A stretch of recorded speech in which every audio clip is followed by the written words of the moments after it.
Jeddah رضی اللہ تعالی عنہ قال قال رسول اللہ صلی اللہ علیہ وسلم مروا اولادکم بالصلاۃ وهم ابناء 7 سنین واضربوهم علیہا وهم ابناء 10 وفرقوا بینہم فی المضاجع۔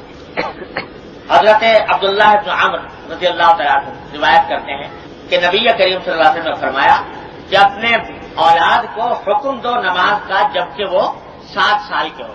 7 سال کی عمر کے بچے کو نماز پڑھنے کی تاکید کرنا شروع کرو، تو نماز کا حکم دینا شروع کرو۔ حالانکہ ابھی اس کے ذمہ نماز فرض نہیں ہوئی، لیکن اس کو عادی بنانے کے لیے 7 سال کی عمر سے اس کو تاکید کرنی شروع کرو۔ وَاضْرِبُوهُمْ عَلَيْهَا وَهُمْ أَبْنَاءُ 10، اور جب 10 سال کی عمر ہو جائے اور اگر نماز نہ پڑھے تو اس کے اوپر مارو 10 سال کے بعد۔ وَفَرِّقُوا بَيْنَهُمْ فِي الْمَضَاجِعِ، اور جب 10 سال کی عمر ہو جائے تو اس وقت بچوں کے بستر الگ الگ کر دو، ایک بستر میں 2 بچوں کو نہ سلاؤ 10 سال کی عمر ہونے کے بعد، بلکہ الگ الگ سلاؤ۔ تو پہلا حکم تو یہ دیا کہ 7 سال کی عمر سے نماز کی تاکید شروع کر دو۔ اس سے معلوم ہوا کہ 7 سال کی عمر سے پہلے 7 سال کی عمر سے پہلے اس کو مکلف کرنا کسی چیز کا یہ مناسب نہیں۔ ہمارے حضرت حکیم علماء مولانا تھانوی قدس اللہ علیہ فرماتے ہیں کہ اس حدیث سے یہ بات معلوم ہوتی ہے کہ جب تک بچے کی عمر 7 سال تک نہ پہنچ جائے اس پر کوئی بوجھ نہیں ڈالنا چاہیے کسی بھی قسم۔ یعنی بعض لوگ حضرت فرماتے ہیں کہ 7 سال سے پہلے روزہ رکھوانے کی فکر شروع کر دیتے، روزہ رکھوا دیا 7 سال سے کم عمر۔ ہمارے حضرت تھانوی صلی اللہ علیہ وسلم اس کے بعد مخالف کہ 7 سال سے پہلے بھائی اللہ میاں تو کہہ نہیں رہے روزہ رکھنے کو، نماز پڑھنے کو بھی، اور تم اس کو 7 سال سے پہلے روزہ رکھوانے کی فکر میں ہو، تو یہ ٹھیک نہیں۔ اسی طرح نماز کا پابند بنانے کی کوشش 7 سال سے پہلے، اسی واسطے کہا گیا کہ 7 سال سے کم عمر کے بچے کو مسجد میں لانا بھی ٹھیک نہیں۔ کبھی آگے اتفاق سے بشرطے کہ اس بات کا خیال ہو کہ یہ مسجد کے آداب کی خلاف ورزی نہیں کرے گا، کوئی گندگی وغیرہ نہیں مچائے گا، تو لا بھی سکتے ہیں تاکہ تھوڑا تھوڑا مانوس ہو جائے، لیکن اس کو باقاعدہ بوجھ ڈالنا 7 سال سے پہلے۔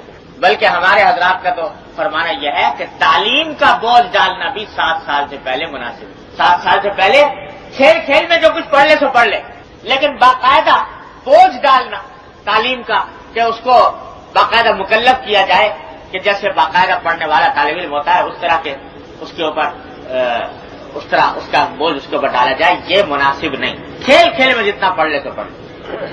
آج کل یہ بھی عجیب رواج ہو گیا ہے کہ 3 سال کا بچہ ہوا اور اس کو پڑھانے کی فکر شروع ہو گئی۔ ارے بھائی وہ 3 سال کی عمر ہونے کے بعد پہلے گھر کی تعلیم دے دو، کچھ اللہ رسول کا کلمہ سکھا دو، کچھ تھوڑا سا دین کی باتیں سمجھا دو، گھر میں جتنا کر سکتے ہو۔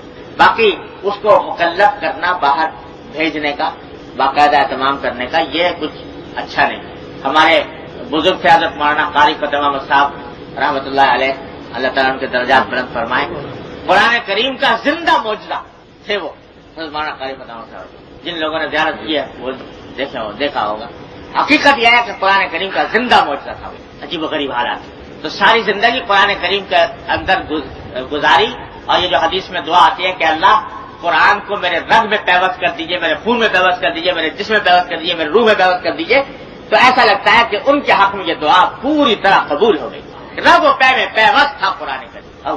تو حالانکہ وہ قرآن کریم کی تعلیم کے معاملے میں بڑے سخت تھے، اور جب بچہ آ جاتا تھا پڑھنے کے لیے تو اس کو بہت اہتمام کے ساتھ پڑھایا کرتے تھے اور پڑھنے کی بڑی تاکید کرتے تھے۔ لیکن ساتھ ساتھ یہ فرمایا کرتے کہ 7 سال سے جب تک 7 سال کی عمر نہ ہو جائے بچے کی، اس وقت تک اس کو باقاعدہ بوجھ ڈالنا تعلیم کا درست نہیں، اس سے اس کی نشو و نما رک جاتی۔ اور اسی حدیث سے استدلال بھی کرتے کہ حدیث میں نبی کریم صلی اللہ علیہ وسلم نے 7 سال کی عمر رکھی ہے نماز کا حکم دینے، اس سے پہلے مکلف نہیں کرنا چاہیے، بوجھ نہیں ڈالنا۔ کھیل میں بچہ جو کچھ پڑھ لے سمجھ لے